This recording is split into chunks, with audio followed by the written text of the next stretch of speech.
In the beginning, there was darkness, and then, bang, giving birth to an endless expanding existence of time, space, and matter.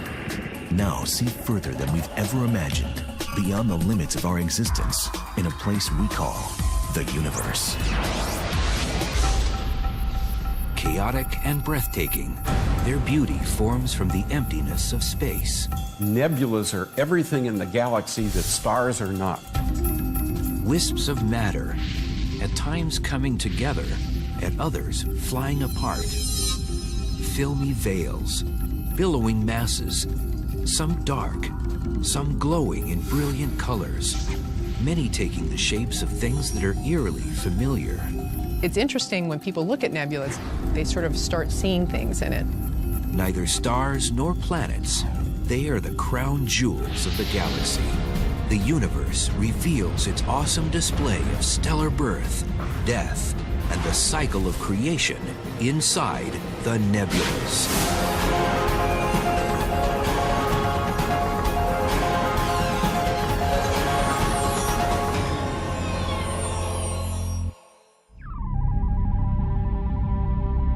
It is one of the most famous space photographs ever taken. As seen by the Hubble Space Telescope, it shows the pillars of creation. Massive columns of dust and gas 7 light-years long.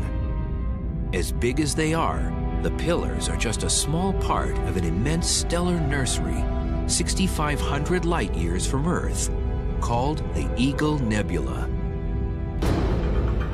Nebulas of all kinds are scattered among the stars everywhere and are among the most spectacular sights in ours or any galaxy. Nebulae are beautiful, all of them. They really strike the eye. From the Greek word for cloud, nebulas are just that. Clouds of interstellar gas and dust, rarely visible to the naked eye. But with telescopes in space and on Earth, their beauty is revealed. Glowing, reflecting, or obscuring the galaxy's light. They are regions where stars are born, where stars die, and where explosions rack the very fabric of space-time. Nebulas have fantastic shapes, like clouds in the sky on a summer day. They often evoke imagery that hits very close to home. Images of flowers, images of insects, images of people. It's interesting when people look at nebula, it's like a Rorschach test. They sort of start seeing things in it. Although nebulas are labeled with numbers from astronomical catalogs, many also have names inspired by their locations or shapes. It's not difficult, for instance, to see why this is called the Butterfly Nebula, or this is known as the Horsehead Nebula. The list goes on. The Orion Nebula, the Ghost Head Nebula, the Stingray Nebula, the Helix Nebula, the Cat's Eye Nebula, the North American Nebula, the Pelican Nebula.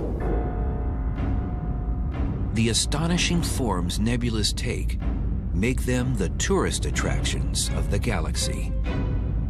If you've got the family in a flying saucer and you're careening through the Milky Way looking for an interesting rest stop, you're going to go to a nebula. Like tourist attractions on Earth, faraway nebulas entice us for a closer look. Man, it's a hike.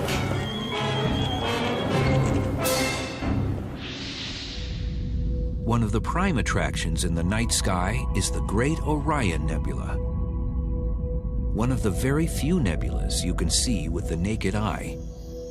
On a clear night, it appears as a fuzzy star in the Sword of Orion. Probably the most recognizable constellation in the sky. The Orion Nebula is the most active area of star formation in our galaxy. It lights up the sky like nothing else. So this is a big one. In terms of nebulas, this is the Hollywood sign. And the reason why travelers want to get close to tourist attractions is the same as why astronomers want a closer look at nebulas. They each want to take photos. After all, tourism, whether earthly or astronomical, is all about the pictures. Photographs of nebulas occupy a real special niche, a very important niche, I think, because they really do sit at the pinnacle, the confluence of art and science. Of course, getting good pictures of a nebula isn't just a matter of point and click. In the mountains north of San Diego, a group of amateur stargazers have an especially tough road to follow in seeking out nebulas and taking great pictures. It is always worth the long drive to come out here. Night under the stars, even if I don't do any imaging, is worth it, just to see what I can't see from home. When the equipment is this complex, these enthusiasts aren't just taking pictures. Here, the word is imaging. And their favorite targets are the nebulas. Just being able to look at them and imagine what's going on out there in that gas cloud, being able to see a sense of where stars are forming, it's just a great kind of a sensory experience to have. In addition to their portable telescopes, the group has also built a complex of permanent observatories. Inside the enclosure housing their big 20-inch telescope, accomplished astrophotographer Alan Smallbone attaches a special astro camera to the eyepiece. He's preparing to image the Orion Nebula. It's a very challenging object to me because it has very light areas, it has very bright areas, it has very dark areas, and it's a very difficult item to photograph accurately. The digital cameras used by today's astrophotographers emulate color vision in the human eye itself. There are 3 kinds of cone cells on the retina, each sensitive to either blue, green, or red light. That's why those colors are considered the primary colors of light. But the retina of an astro camera is a computer chip, sensitive only to black and white.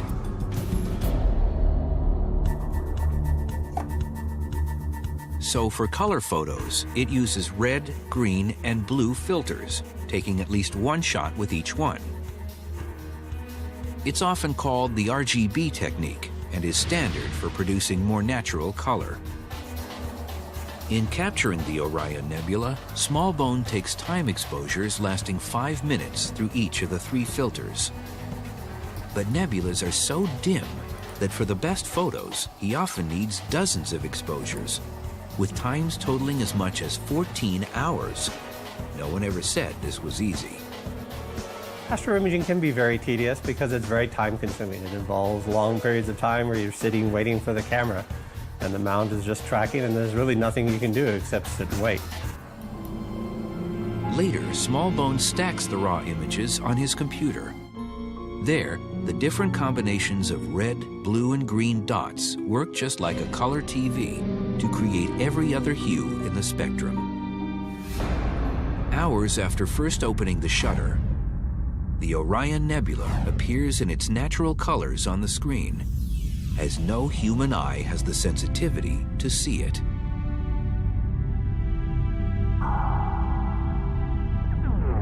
The striking images of these and other nebulas demonstrate the essential reason astrophotography is indispensable when it comes to the nebulas. The combination of a telescope and a camera actually allows you to see details and structures in the nebulae that you couldn't see with your own eye because they're so faint and diffuse. The Great Orion Nebula is well worth the attention it gets. 15 light years across, it is a massive cloud made mostly of hydrogen. It is the quintessential example of the kind of nebula known as a star-forming region. It is the cradle of the most massive stars that are born in our galaxy. and it is the closest example of that process to us. So when you look at the Great Orion Nebula, you're looking at stars being born. Among the thousands of infant stars in the Orion Nebula, 4 of them dominate. The corners of a cluster called the trapezium for its trapezoidal shape. Massive and hot, they are responsible for the brilliant astronomical display. The trapezium in the center of the Great Orion Nebula is what energizes, it's what makes it a nebula. If you didn't have the trapezium stars, it would be a dark cloud. Radiation from the trapezium stars sculpts the surrounding gas and causes it to glow with emitted light.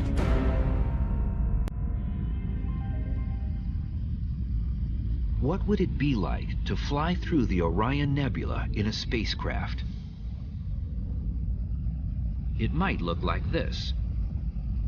A remarkably accurate supercomputer simulation based on detailed Hubble Space Telescope data and modeled by Vanderbilt University astronomer Robert Odell. Traveling into the gigantic cloud, we see the 4 bright trapezium stars, their 3D positions now clearly evident. Their intense energy has hollowed out the nebula's center. The trapezium stars are so bright that they would blind us to the rest of the nebula if our view screen were not enhanced to show us all the details. The dark globs scattered about called proplyds, or protoplanetary disks, are blankets of dust surrounding newly formed stars, forced into teardrop shapes by energetic stellar winds from the trapezium.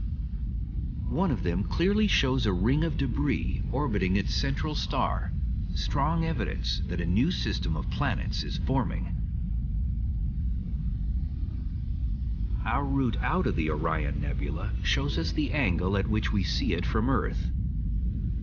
But at 1,300 light years away, it shrinks to a minor smudge in our field of view. Imagine how it would look at only 4 light years, the distance to the nearest star. The Orion Nebula, if we were as close to the Orion Nebula as the nearest star is to us, it would be so bright that we wouldn't be aware of the dark sky. We wouldn't see the other stars. We would almost not be aware of other galaxies just because it would be so bright. Our whole world would be the Orion Nebula and the sun. Fortunately, we live at a point in the galaxy where our telescopes and cameras can comb the heavens to shake loose the gems we call nebulas. There are 5 major kinds. Star-forming nebulas like Orion are called H2 regions. H2 describes the thin hydrogen excited by hot stars to emit light. In other places, there are reflection nebulas, where the bright stars have driven away the surrounding gas, leaving mostly dust to reflect starlight. Planetary nebulas are formed during the slow dying stages of ordinary stars and produce some of the most intriguing displays of shape and color in the galaxy. Supernova remnants are also leftovers from stellar deaths, but from massive stars which end their lives in immense explosions. And finally, there are the dark nebulas, clouds of interstellar gas and dust, visible usually because they appear in silhouette against the bright nebulas behind them. In time, stars will burst into existence within them. But the very origin of the galaxy's clouds of stars, gas, and dust is the most intriguing phenomenon of all. Springing from the mysterious interstellar medium, the riddle of the nebulas is how they can form from what is almost nothing at all. Space and its vast emptiness has much more to it than meets the eye. Filling the distances between the sun and all its galactic neighbors is the neutral interstellar medium, or ISM. When we think about the blackness between stars, we sometimes think there's nothing there but the vacuum of space. But actually, even the so-called vacuum of space is full of dust and gas. Now, it's quite rarefied. How rarefied? Perhaps better than the best vacuum we can create on the planet Earth. The particles in the interstellar medium are 90% hydrogen atoms, 10% helium, and trace amounts of other elements and tiny specks of dust. Existence of the gas and dust is evident by looking at the Milky Way, the band of stars we see in the edge-on view of our home galaxy from Earth. There, the dark spaces seem to be empty, but in reality, the opposite is true. Those spaces aren't devoid of stars. They're actually dust between us and the distant stars in the plane of our galaxy, and they block that light. And you see them in silhouette. The black lanes of gas and dust show us where the interstellar medium is clumping together to form nebulas in their most primeval form. We see these dark nebulas as shadows against the background stars. The Snake Nebula is 650 light-years distant and approximately 3 light-years across. Even darker is Barnard 68, named for Edward Emerson Barnard, the astronomer who discovered it. Such nebulas may be deep enough to block light from stars behind them, but the gas and dust inside them is still very thin. That is, until gravity's work accelerates. Gravity is attractive. As a consequence, we have lumps of gas, no matter how rarefied, being attracted by gravity until we have clumps of nuclear material condensing. As gravity begins to compress the gas, it starts to heat up in temperature, creating the temperatures of a star. The new stars burst into existence, lighting up their surroundings with colorful brilliance. Remaining dark nebulas stand out in stark contrast. Like bright nebulas, their shapes suggest names. The Elephant's Trunk Nebula, the Cone Nebula, and the Flame Nebula, where dark and light areas create one of the sky's most dramatic images. The brilliant colors of the star-forming regions come from nebular gases excited by invisible ultraviolet radiation from nearby hot new stars. The light, the ultraviolet light from those stars, is stripping off the electrons and the gas in its immediate vicinity. These electrons float around for days or weeks and then ultimately find a bare proton or other positively charged nucleus. And they'll hop onto orbits, and as they do, they'll emit light. At the University of Rochester, astronomer Adam Frank compares the excitement of gases in a nebula to a basketball game. This basketball game is a real nice analogy, though earthbound, for what happens in a nebula.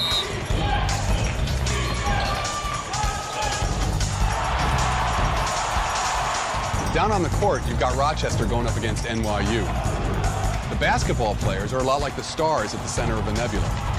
When something exciting happens on the court, you see the crowd getting all excited. The crowd stands up, they cheer, they emit energy.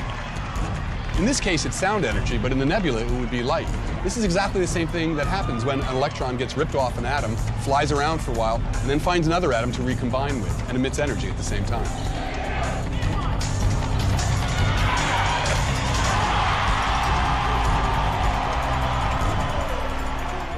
As new stars are born within the nebulas, they sometimes shoot out spectacular jets. This one is 3 trillion miles long.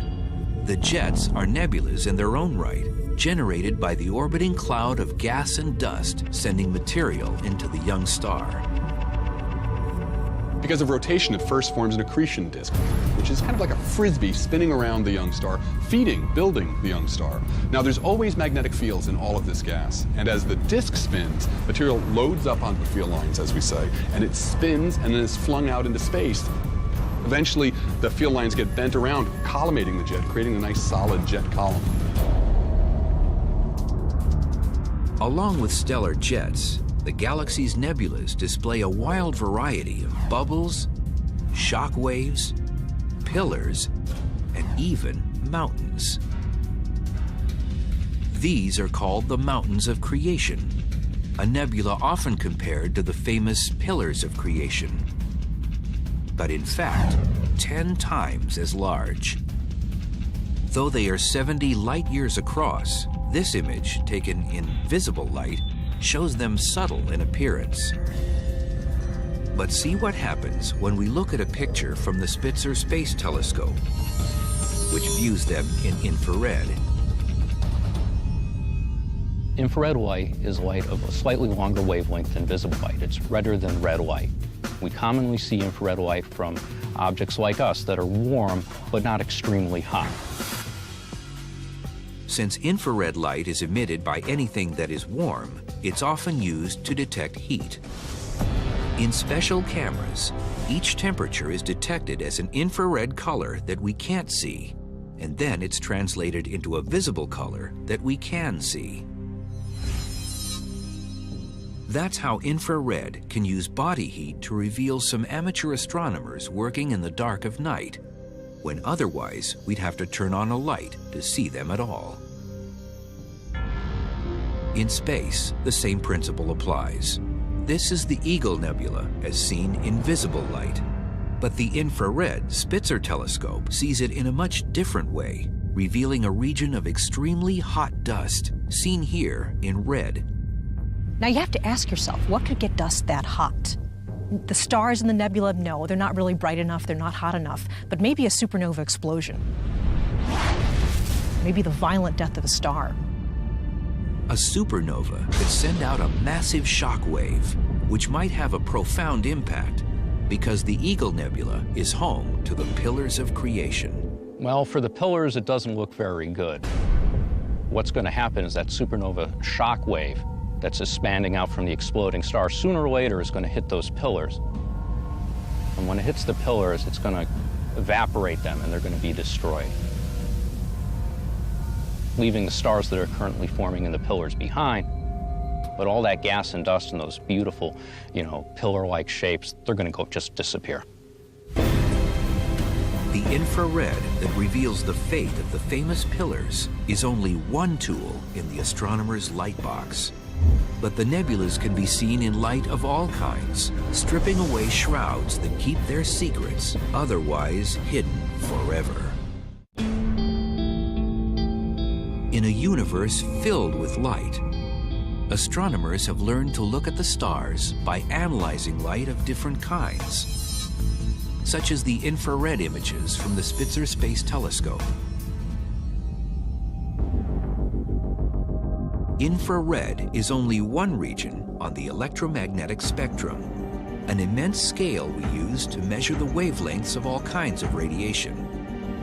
At one end are radio waves with the longest wavelengths. At the other end are gamma rays with the shortest. In between are the other bands, including visible light, which is such a tiny fraction of the whole, it's difficult to imagine. How small is the visible spectrum? If you had a reel of movie film representing the entire electromagnetic spectrum, stretching 2,500 miles from California to Alaska, the section containing the visible spectrum would fall somewhere in the middle, near the University of Washington.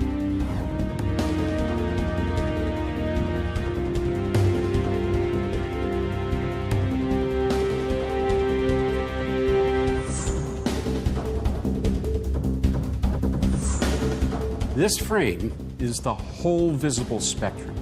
It is one frame in over 2,000 miles of tape, and it's everything that the human eye can see. The importance of this frame is that stars emit almost all of their light in this part of the spectrum. And even though the light is visible, it still contains hidden tools, helping us to explore nebulas in ways that our eyes cannot do entirely on their own. The secrets are in the spectrum itself. The visible light in this lamp comes from hydrogen gas excited by electricity to form a glowing plasma, similar to what happens in a nebula. By viewing the lamp through a diffraction grating, we can split the light up into 3 narrow lines on the spectrum, a virtual fingerprint of light, unique to hydrogen alone. So in the spectrum, you see 3 features. One is red, one is a light blue, and the other is a deep blue. This pattern of wavelengths is absolutely unique to hydrogen, and there's no way to confuse hydrogen in the spectrum of a nebula with any other element. It's like the crowd at our basketball game. The cheering mass is actually made up of individual fans, each with his or her own distinctive voice. Voices you could make out clearly if you had a way to isolate them.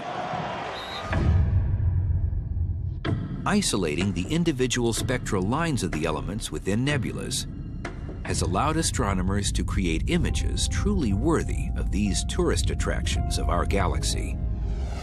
By using what are called narrowband filters corresponding to single lines, astronomers have given us another way of seeing things we can't see by ourselves. When the Hubble telescope photographed the pillars of creation, it used one filter to isolate hydrogen's brightest red line, another to isolate sulfur's even redder line, and a third to capture oxygen's line of blue-green.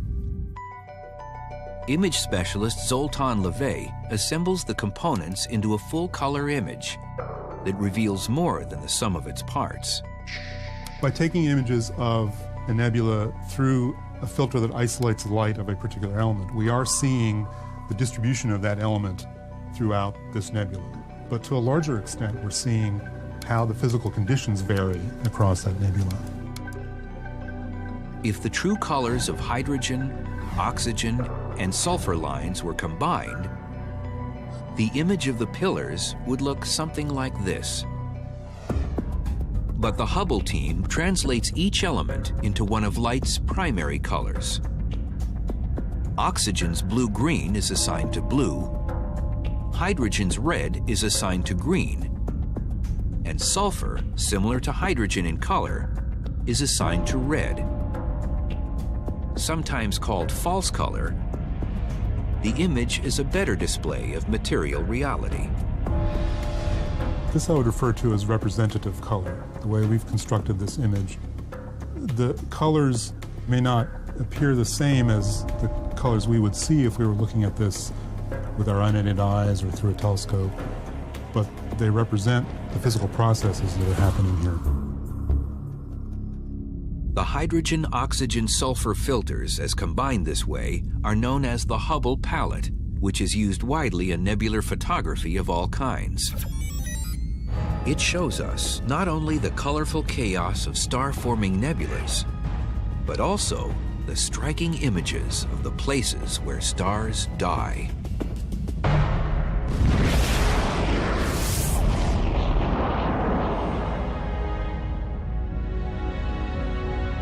These beautiful, complex gems that dot the cosmos, marking the demise of stars, are called planetary nebulas, a term that was coined in 1784. Planetary nebulae are objects that have nothing to do with planets, as it turns out. They get their name from William Herschel, who looked at a planetary nebula for the first time through a telescope, saw that it was round, greenish in color, and it reminded him of the planet Uranus. The blue-greens of oxygen and reds of hydrogen dominate true color photos of planetary nebulas. The Ring Nebula is a prime example. It is 2,300 light-years from Earth and 1.3 light-years in diameter. It is considered a prototype for planetary nebulas.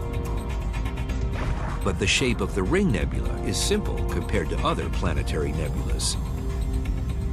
It's remarkable to realize that displays like these accompany the death of nearly every star in the cosmos, including our own sun in about 5 billion years.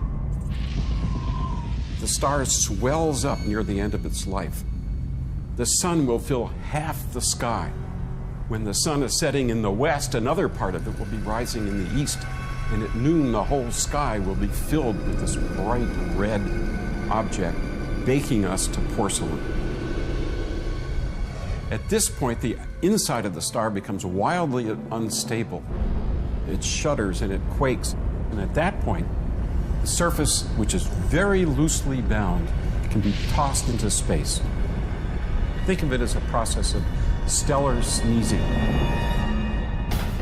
The outer envelope of gas expands as the sun shrinks from a red giant to become a hot white dwarf. The dwarf's ultraviolet light excites the surrounding gas, causing it to glow, just as in star-forming regions. The brilliant display will last for thousands of years before fading away. Just what kind of cosmic picture the sun will paint at the end of its life is nearly impossible to predict. But witness the astounding variety of planetary nebulas throughout the galaxy. What makes each one dazzlingly different? And what engines drive their enigmatic shapes? There are an estimated 10,000 planetary nebulas in our galaxy, each one displaying the death of a star in its own unique way. Although each planetary nebula is generated by a single star system, their size in comparison is immense. Planetary nebulas are huge.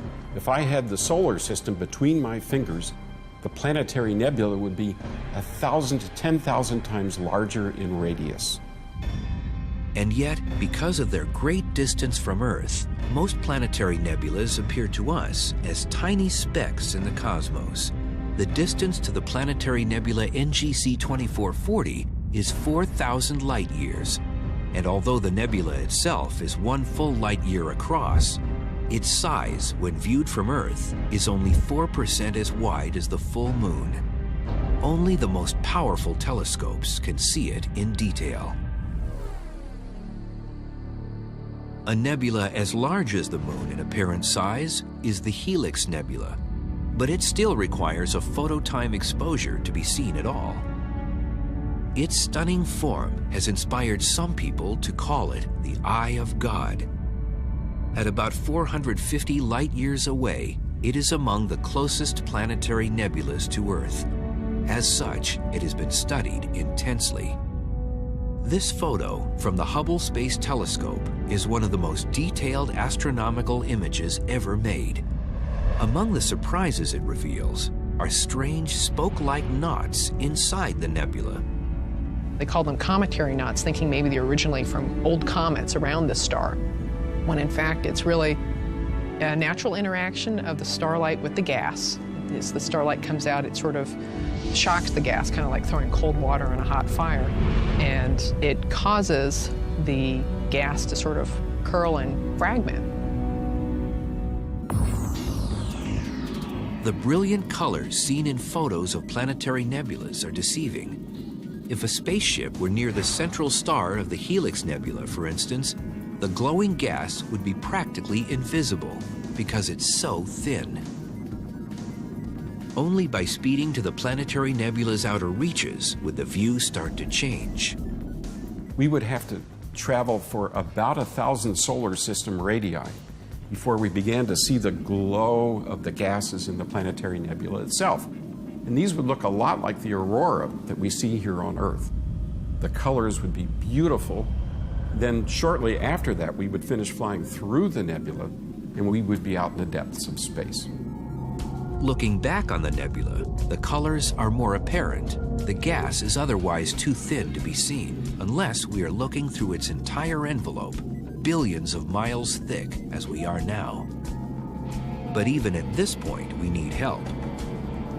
Our eyes see the expected hydrogen red, but more colors show up, and the structure becomes clearer if our spacecraft applies the Hubble palette to our view. Still, our view of the nebula is limited by our position. Just as we do from Earth, we are seeing it from only one direction. It looks like an elongated ring, but our spacecraft speeds around the nebula, and we realize that from another angle, it looks very different. It is not a ring of gas or even a sphere, but two distinct intersecting disks, possibly caused by the central star discharging gas in two separate phases at different times near the end of its life cycle. The questions surrounding the shapes of planetary nebulas are among the most perplexing in all of astronomy. Let's take a look at some of the shapes of planetary nebulae. They range from round, like the Lemon Slice Nebula, to elliptical, like the Spirograph Nebula and many others, to extreme cases like the Ant Nebula and the Double Squid Nebula, otherwise known as M29. Since a star starts out as a sphere, you might expect its dying gasp to produce a spherical planetary nebula. But in fact, only 10% of planetary nebulas have this shape. Among the engines behind more exotic forms are the stellar winds from different layers of gas thrown out by the star at different times in its death cycle and at different speeds. And what you get is an interacting set of winds colliding with other winds from the inside. That's a process that sculpts the nebula and helps to give it its interesting shapes. The most intriguing of the planetary nebulas are those with bipolar shapes.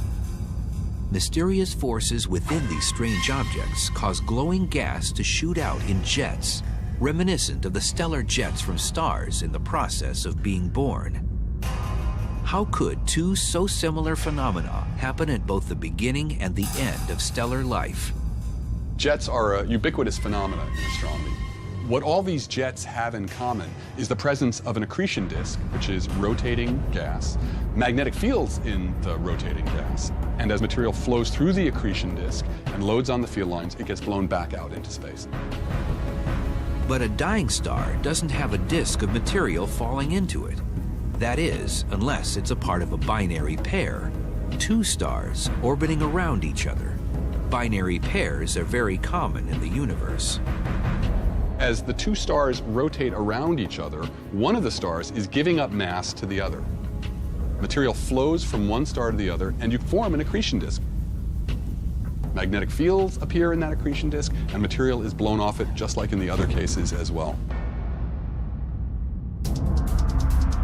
Planetary nebulas represent the normal processes of star death throughout space. But there are giant stars in the universe that are far from normal. They conclude their lives in massive explosions, and often the nebulas left behind are the only clues to just how they met their violent ends. In the year 1054, a massive star blew up 6,300 light-years away from the solar system. From the Earth, it appeared as a new star, the most brilliant in the sky. 10 times brighter than Venus, it was visible in broad daylight for 29 days. It was noted by Chinese astronomers and perhaps the Anasazi of New Mexico, as seen in one of their petroglyphs. It faded away almost as quickly as it appeared, and today we can see it only through telescopes. But what's left of it is spectacular. 1,000 years later, we call it the Crab Nebula, one of a variety of nebulas known as supernova remnants. Supernova remnants are essentially the expanding debris clouds from the stellar explosion of a really massive star. It's the death explosion of that massive star at the end of its life. Supernova remnants are something like planetary nebulas in that each results from the death of a star. As a star first evolves to become a planetary nebula, it ejects dense mass from its surface very slowly. This is not an explosion, it's just an ejection. A supernova is much simpler. It's just an explosion. Everything happens in seconds.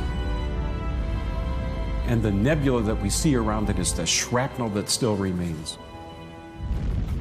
The light show comes from the explosion's shock wave, smashing into the surrounding material and causing it to glow.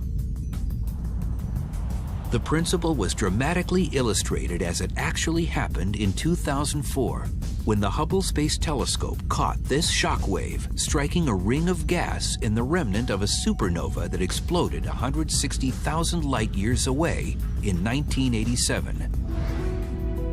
Closer to home, the Crab Nebula remains the most famous of all supernova remnants. Studied through telescopes for 300 years, it contains a secret buried inside, undiscovered until 1968. At the very center is a pulsar, spinning at 30 times per second. A pulsar is a spinning neutron star so dense that 1 teaspoon of it would weigh 1 billion tons. The one inside the Crab Nebula is just 18 miles across and weighs more than our sun. It's spinning fast, but losing energy by gradually slowing down. And the energy of its rotation is being transferred into the gas, and in fact, much of the radiation in that nebula is powered by the slowdown of the pulsar. That radiation is seen as the eerie blue glow in the center of the Crab Nebula. It is generated by electrons moving at near the speed of light through the magnetic fields of the pulsar. But there's more than a blue glow. Recent space photos reveal that the magnetic fields are stirring up the center of the nebula. You see little ripples emanating out from the pulsar. It's not a bad analogy to think of magnetic fields as stretched rubber bands, and when you pluck them, you cause a disturbance that works its way through them. And that's what's going on somehow or another. The details are beyond us, but we can see the phenomenon, and it's quite clear. The death of the star that formed the Crab Nebula is part of the life cycle of the galaxy. The gas expelled into space as supernova remnants and planetary nebulas returns to the interstellar medium, where it becomes raw material for future generations of stars. This process cannot go on forever because we have a finite amount of hydrogen gas. Sooner or later, you use up most of the hydrogen and helium, which light up the stars, and the stars blink out. When you look at the Milky Way today, 97% of its mass is in stars. 3% is left in gas.